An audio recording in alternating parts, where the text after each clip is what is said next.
எம்ஜிஆர் என்ற மாமனிதர் குறித்து அவரது வாழ்க்கை வரலாறு, அவரது பல்வேறு நடவடிக்கைகள் குறித்து நாம் பார்க்க போகின்றோம்.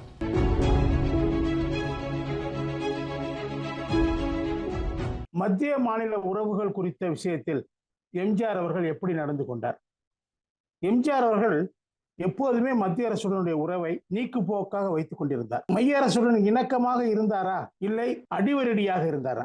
மத்திய அரசு சொல்வதையெல்லாம் கேட்கக்கூடியவராக இருந்தாரா என்றால் நிச்சயமாக அவர் இணக்கமாக மட்டும்தான் இருந்தார். அவர் பல தருணங்களில் மத்திய அரசுக்கு எதிராக தன்னுடைய நிலைப்பாட்டை உறுதியாக நிறுத்தி இருக்கிறார் என்பதுதான் வரலாறு. அதாவது 10.5 ஆண்டுகள் தொடர்ச்சியாக 1974 ஜூன் முதல் 1987 டிசம்பர் வரை அவர் ஆட்சியில் இருந்தார். இடையில் 3.5 மாதங்கள், அதாவது பிப்ரவரி 17, 1980 முதல் ஜூன் 9, 1980 வரை அவர் ஆட்சி கலைக்கப்பட்டிருந்தது. 1980 நடைபெற்ற நாடாளுமன்ற தேர்தலில் எம்ஜிஆர் அவர்கள் அவருடைய வாழ்நாளிலேயே முதல் முறையாக 2 தொகுதிகளில் தான் ஜெயித்தார். திமுக இந்திரா காங்கிரஸ் கூட்டணி அப்போது கிட்டத்தட்ட 37 இடங்களில் ஜெயித்து வெற்றி பெற்று அமோக வெற்றி பெற்றது. உடனே கருணாநிதி அவர்கள் மாநில சுயாட்சி நாயகன் என்று தன்னை பறைசாற்றிக் கொள்ளும் கருணாநிதி அவர்கள் இந்திரா காந்தியிடம் ஒரு கோரிக்கை வைத்தார். அரசமைப்பு சட்டத்தின் விதியை பயன்படுத்தி 356 விதியின் பேர் அது, விதியை பயன்படுத்தி மாநில அரசை, தமிழக மாநில அரசை தேர்தல் தோல்விக்கு பொறுப்பேற்று கலைக்க வேண்டும் என்ற கோரிக்கையை வைத்தார். அதன்படி ஒரு மாநில மக்களால் தேர்ந்தெடுக்கப்பட்ட அரசு, எம்ஜிஆர் அவர்களுடைய அரசு கலைக்கப்பட்டது. உடனே 4 மாதங்களில் சட்டமன்ற தேர்தல் வந்தது. எம்ஜிஆர் அவர்கள் மக்களிடம் என்ன சொன்னார்? நான் என்ன செய்தேன், என் ஆட்சி கலைக்கப்பட்டது. கருணாநிதி போல் சர்க்காரியா கமிஷனால் விசாரிக்கப்பட்ட ஊழல் பிரச்சனைகளில் நான் சிக்கிக் கொண்டேனா, ஊழல் செய்தேனா, மக்களுக்கு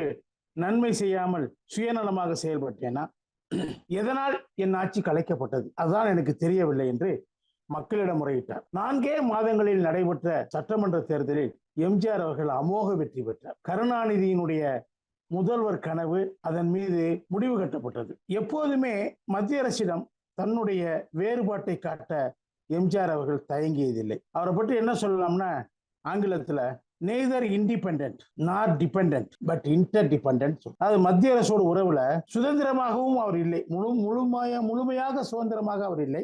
அதே நேரத்தில் மத்திய அரசை முழுமையாக சார்ந்தும் அவர் இல்லை. மத்திய அரசும் மாநில அரசும் ஒன்றுக்கொன்று சமமாக உறவுகளை பரிமாறிக்கொண்ட நிலையில் தான் அவர் இருந்தார். இந்த ஆங்கில வார்த்தைகள் அண்ணா சொன்ன வார்த்தைகள். அதாவது அண்ணா திராவிட நாடு கோரிக்கையை கைவிட்ட போது மாநில சுயாட்சியை முன்னிறுத்தினார். மத்தியில் கூட்டாட்சி, மாநிலத்தில் சுயாட்சின்னு சொன்னார். அதுதான் இந்த ஆங்கில சொற்றொடரினுடைய அர்த்தம். அப்போது மத்தியில் எமர்ஜென்சிக்கு பின், அவசர நிலைக்கு பிறகு இந்திரா காந்தி அவர்கள் மீது ஏற்பட்ட அதிருப்தியால் ஜனதா ஆட்சியில் வந்தது. மொரார்ஜி தேசாய், சரண் சிங் ஆகியோரின் கூட்டணி ஆட்சி அங்கே இருந்தது. அவர்கள் மொரார்ஜி தேசாய் பிரதமராகவும் சரண் சிங் அவர்கள் உள்துறை அமைச்சராகவும் இருந்தார்கள். எம்ஜிஆர் அவர்கள் இந்திரா காந்தியை திரும்ப அரசியலுக்கு வரவிடாமல் ஒழித்து கட்ட வேண்டும் என்ற நோக்கத்தோடு செயல்பட்டார், தீவிரமாக செயல்பட்டார்கள். எம்ஜிஆர் அவர்கள் அப்போது இந்திரா காந்தியுடன் உறவு வைத்திருந்தார், தேர்தல் உறவு வைத்திருந்தார். அப்போது அவர்கள் எம்ஜிஆர் அவர்களை இந்திரா காந்தியினுடைய கூட்டணி உறவை முறித்து கொள்ளும்படி ஏராளமான நிர்பந்தங்களை கொடுத்தார்கள். அவற்றை எம்ஜிஆர் ஏற்றுக்கொள்ளவில்லை. அதே மாதிரி திரும்ப ஜனதாவோடு உறவு வைத்துக் கொண்டிருந்த கருணாநிதி அவர்கள் திடீரென பல்ட்டி அடித்து இந்திரா காந்தியோடு உறவு கொள்ள ஆரம்பித்தார். நேருவின் மகளே வருக, நிலையான ஆட்சி தருக என்று 1980 நாடாளுமன்ற தேர்தலுக்கு முன்பு இந்திரா காந்தியோடு கூட்டணி சேர்ந்து கொண்டு அவர் அறைகோல் விடுத்தார். சர்க்காரியா கமிஷனை கலைக்க வேண்டும், தன் மீது ஊழல் குற்றச்சாட்டுகளை ஆய்வு செய்வதற்காக அமைக்கப்பட்ட சர்க்காரியா கமிஷனை கலைக்க வேண்டும் என்பதுதான் கருணாநிதி அவர்களின் ஒரே கோரிக்கையாக இருந்தது.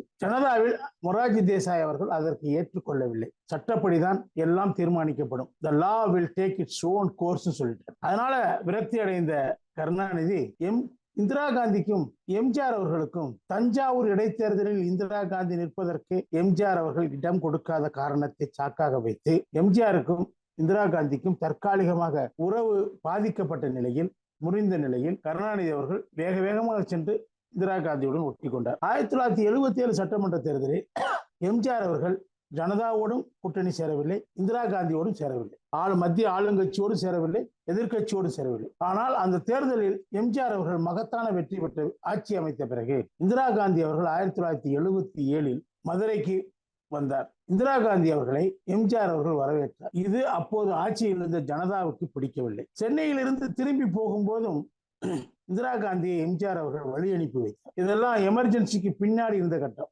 திமுகவினர் இந்திரா தமிழகத்துக்கு விஜயம் செய்த போது கருப்பு கொடி காட்டுகிறோம் என்ற ரீதியில் இந்திரா காந்தி அவர் வந்த கார் மீது கடுமையான மிக பயங்கரமான தாக்குதல்களை நடத்தினார்கள். அதில் எம்ஜிஆர் மிகப்பெரிய பாத்திரம் வகித்தார். காவல்துறையினர் அதிகமாக இல்லாத ஒரு இடத்தில் இந்திரா காந்தியினுடைய காரை மடித்து அவரை தாக்கினார்கள். இந்திரா காந்தி கடுமையான காயம்பட்டார். எம்ஜிஆர் இந்திரா காந்திக்கு ஆதரவாக அவரை பாதுகாத்து அவரை பத்திரமாக வழி அனுப்பி வைத்தார். திமுக குண்டர்கள் மீது கடுமையான சட்டப்பூர்வமான நடவடிக்கை எடுத்தார். 1978 ஜனதா ஆட்சி மத்தியில் இருந்தபோது கர்நாடக மாநிலம் சிக்மகளூர் தொகுதியில் இந்திரா காந்தி அம்மையார் இடைத்தேர்தலில் போட்டி போட்ட போது எம்ஜிஆர் அவர்கள் துணிச்சலாக அவரை ஆதரித்தார். திமுக ஜனதாவுக்கு ஆதரவு கொடுத்தது. இதனால் ஜனதா அரசாங்கத்தினுடைய கோபத்துக்கு எம்ஜிஆர் உள்ளானார். ஆனால் அதை பற்றி எம்ஜிஆர் கவலைப்படவில்லை. இந்திரா காந்தியினுடைய பதவி பறிக்கப்பட்டது. அவர் கைது செய்யப்பட்டார். அதற்கு எதிராக நாடாளுமன்றத்தில் அதிமுக அரசு கண்டன தீர்மானத்தை நிறைவேற்றியது. எம்ஜிஆர் அவர்கள் சுயமாக ஒரு கண்டன அறிக்கையையும் வெளியிட்டார். அப்போது ஜனதா அரசு மத்தியில் இருந்தது. ஜனதா அரசு மேலும் எம்ஜிஆர் மீது அதிக கோபம் கொண்டது. ஆனால் அதை பற்றி எம்ஜிஆர் கவலைப்படவில்லை. 1978 ஜூலையில் விழுப்புரம் மாவட்டத்தில் ஜாதி கலவரம் ஏற்பட்டு சிலர் இறந்து போகக்கூடிய நிலைமை ஏற்பட்டது. அந்த ஜாதி கலவரத்தை விசாரிப்பதற்கு ஜனதா அரசு நாடாளுமன்ற குழுவை தமிழகத்திற்கு அனுப்ப முடிவு செய்தது. இதை அறிந்த எம்ஜிஆர் ஜனதா அரசுக்கு கடுமையான எதிர்ப்பை தெரிவித்ததனால் அந்த நீதி விசாரணை குழுவை ஜனதா அரசு நிறுத்தி கொண்டது, பின்வாங்கி கொண்டது. அதாவது ஆளும் மத்திய அரசுக்கு எதிராக கடுமையாக போராடிய எம்ஜிஆர் அவர்கள் அவர்களுடைய நிலைப்பாட்டை மாற்றச் செய்தார். அவர் உறுதியாக இருந்தார். ஜனதா ஆட்சிக்கு பயப்படவில்லை. இந்திரா காந்தி ஆட்சிக்கு அவர் பயப்படவில்லை. 1978 ஜூலையில் எம்ஜிஆர் தென்னிந்திய முதல்வர்கள் மாநாட்டை நடத்தினார். அப்போது தென்னிந்தியாவில் ஜனதா ஒரு மாநிலத்தில் கூட இல்லை. 2 மாநிலங்களில் காங்கிரஸ் பதவியில் இருந்தது. தமிழகத்திலும் புதுவையிலும் அதிமுக ஆட்சி அப்போது இருந்தது. அந்த 78 முதல்வர்கள் மாநாட்டில், தென்னிந்திய முதல்வர்கள் மாநாட்டில் 6 தீர்மானங்கள் நிறைவேற்றப்பட்டன. அதில் முக்கியமானது இந்தி மொழி திணிப்புக்கு எதிரான தீர்மானம். மத்திய வருவாயில் 75% மாநில அரசுகளுக்கு பகிர்ந்தளிக்கப்பட வேண்டும் என்ற தீர்மானம். அது ஒரு முக்கியத்துவம் வாய்ந்த மாநாடாக அமைந்தது. மாநில உரிமைகளை பாதுகாப்பதற்கான ஒரு மிகச்சிறந்த முன்னணி மாநாடாக அது அமைந்தது. 1980 ஜனதா ஆட்சி கவிழ்ந்து ஜனவரியில் இந்திரா பிரதமரானார். இந்திரா காந்தி பிரதமரான உடனேயே 1.5 மாதத்தில் எம்ஜிஆர் ஆட்சி கலைக்கப்பட்டது. நான் ஏற்கனவே குறிப்பிட்டது போல் 80 மேயில் நடந்த தேர்தலில், சட்டமன்ற தேர்தலில் எம்ஜிஆர் மீண்டும் ஆட்சி கட்சிக்கு வந்தார். அவர் ஆட்சிக்கு வந்த பிறகு இந்திரா காந்தி தன் தனவரை உணர்ந்து எம்ஜிஆரோடு மீண்டும் உறவை பேண ஆரம்பித்தார். 1983 தமிழகத்தில் கடுமையான அரிசி பற்றாக்குறை ஏற்பட்ட போது பிப்ரவரி 9, 1983 மத்திய அரசு தமிழகத்தின் தொகுப்புக்காக அரிசியை வழங்காததை கண்டித்து எம்ஜிஆர் அவர்கள் மெரினா கடற்கரையில் உண்ணாவிரதம் இருந்தார். மத்திய அரசு இறங்கியது. அப்போது ராஜீவ் காந்தி பிரதமராக இருந்தார். மறுநாள் அன்றைய நிதி அமைச்சர் நெடுஞ்செழியன் தலைமையில் ஒரு குழு டெல்லிக்கு வரவழைக்கப்பட்டு தமிழகத்துக்கு தேவையான தொகுப்பு அரிசி உடனடியாக வழங்கப்பட்டது. தமிழகத்தில் விரித்தாடிய பஞ்சத்துக்கு எம்ஜிஆர் அவர்கள் முற்றுப்புள்ளி வைத்தார். திரும்பவும் 1983 ஜனவரியில் ஆந்திரா, கர்நாடகாவில் இந்திரா காங்கிரஸ் படுதோல்வி அடைந்தது. இந்திரா காந்தி மிகவும் அதிர்ச்சி அடைந்து விட்டார். அப்போது இந்திரா காந்தி அவர்கள் ஆட்சியில் இருந்தார், பிரதமராக இருந்தார். அவர் ஆட்சியில் இருந்தபோது 2 மாநிலங்களில் மிகப்பெரிய தோல்வி. அவர் ஆட்சியில் இல்லாத போது இந்த 2 மாநிலங்களிலும் இந்திரா காங்கிரஸ் வெற்றி பெற்றது. ஆந்திராவில் என்டிஆரும் கர்நாடகாவில் ராமகிருஷ்ண ஹெக்டேயும் முதல்வர்களாக ஆனார்கள்.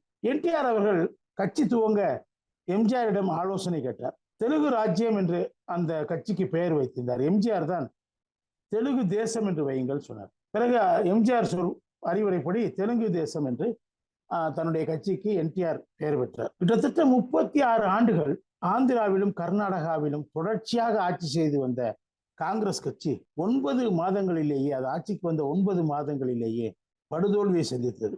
ஹெக்டே காங்கிரஸிலிருந்து விலகிவிட்டார். 1959 ஸ்தாபன காங்கிரஸ் பின்னர் ஜனதாவில் இணைந்தார். மார்ச் 25, 1983 ஹெக்டே தென்னக முதல்வர் மாநாட்டை பெங்களூரில் கூட்டினார். அப்போது கேரளாவில் மட்டுமே காங்கிரஸ் ஆட்சி கருணாகரன் தலைமையில் இருந்தது. அந்த மாநாட்டில் எம்ஜிஆர் கலந்து கொண்டது பிரதமர் இந்திரா காந்திக்கு பெரும் அதிர்ச்சியாக இருந்தது. அந்த மாநாடு முடிந்த மறுநாளே மத்திய மாநில உறவுகளை பற்றி அலசி ஆய்வதற்கு சர்க்காரியா கமிஷனை இந்திரா காந்தி அமைத்தார். அதன் மூலமாக எம்ஜிஆரை இந்திரா காந்தி தன் வசமாக்கி கொண்டார். 1983 முதல் ஈழப் பிரச்சனைக்காக சாகும் வரை உண்ணாவிரதம் இருந்தார் எம்ஜிஆர் அவர்கள். இலங்கை அரசுடன் கடுமையாக போராடினார். மத்திய அரசு இதனால் கோபமடைந்தது. ஆனால் அதை பற்றி எம்ஜிஆர் கவலைப்படவில்லை. ஈழப் பிரச்சனையில் நீங்கள் ஜெயவர்தனாவை தாக்கி பேசுவது உங்களுக்கு அதற்கு உரிமை இல்லை, அதனால் உங்கள் ஆட்சிக்கு ஆபத்து இருக்கிறது என்று காங்கிரஸ் கட்சி உறுப்பினர்கள் சட்டமன்றத்தில் கூறிய போது எம்ஜிஆர் என்ன சொன்னார் தெரியுமா? இந்த ஆட்சி கவிழ்ந்தாலும் பரவாயில்லை, ஈழப் பிரச்சனையில் ஈழத் தமிழர்களுக்காக நான் முன்வைத்த காலை பின் வைக்க மாட்டேன் என்று உறுதியாக சொன்னார். இது மாதிரி கருணாநிதி எப்பயா சொல்லியிருக்காரா எனக்கு தெரியாது. 1985 திட்டக்குழு இருக்கு, அன்றைக்கு திட்டக்குழு இருந்தது, அதற்கு பிளானிங் கமிஷன். மன்மோகன் சிங் துணைத் தலைவராக இருந்தார். ராஜீவ்காந்தியினுடைய ஆட்சி. சொந்த வருவாயை, அதாவது மாநிலங்கள் தங்களுடைய வருமானத்தை பெருக்கிக் கொள்ள வேண்டும். அதற்கு சொந்த வரி வருவாய், SOTR என்று சொல்வார்கள், அதனை பெருக்கிக் கொள்ள வேண்டும். மத்திய அரசிடமிருந்து நிதியை எதிர்பார்க்க கூடாது என்று மன்மோகன் சிங் அந்த கூட்டத்தில் பேசினார். இதனால் பலத்த கோபம் அடைந்த எம்ஜிஆர் கூட்டத்திலிருந்து வெளிநடப்பு செய்தார்.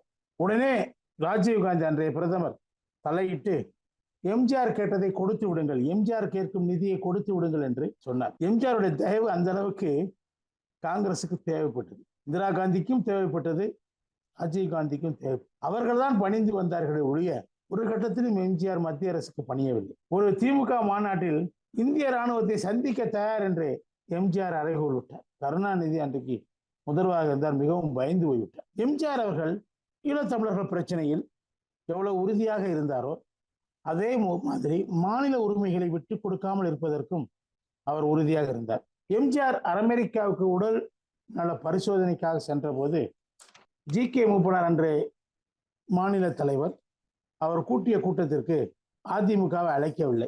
இதனால் எம்ஜிஆர் கோபம் கண்டதை அறிந்து கொண்ட ராஜீவ்காந்தி மூப்பனாரிடம் சொல்லி அந்த கூட்டத்திற்கு எம்ஜிஆர் அவர்களை அழைக்க சொன்னார். எம்ஜிஆர் அவர்கள் அமெரிக்க பயணத்தை தள்ளி வைத்துவிட்டு அந்த கூட்டத்தில் கலந்து கொண்டார். இதுபோன்று எம்ஜிஆர் அவர்கள் எந்த கட்டத்திலும் தன்னுடைய உரிமையை விட்டுக் கொடுக்கவில்லை. மாநில சுயாட்சி கோட்பாட்டை எம்ஜிஆர் அப்படியே ஏற்றுக்கொண்டார். மாநிலங்கள் கலைப்பதை அண்ணா எதிர்த்தார். அது மாநில சுயாட்சி கோட்பாட்டுக்கு தேர்ந்தெடுக்கப்பட்ட மாநில அரசுகளை மத்திய காங்கிரஸ் அரசு, பிறகு வந்த ஜனதா அரசு, இவைகளெல்லாம் தொடர்ச்சியாக கலைத்து கொண்டே இருந்ததை சட்டத்திற்கு புறம்பானது என்று அண்ணா தொடர்ச்சியாக சொல்லிக் கொண்டிருந்தார்.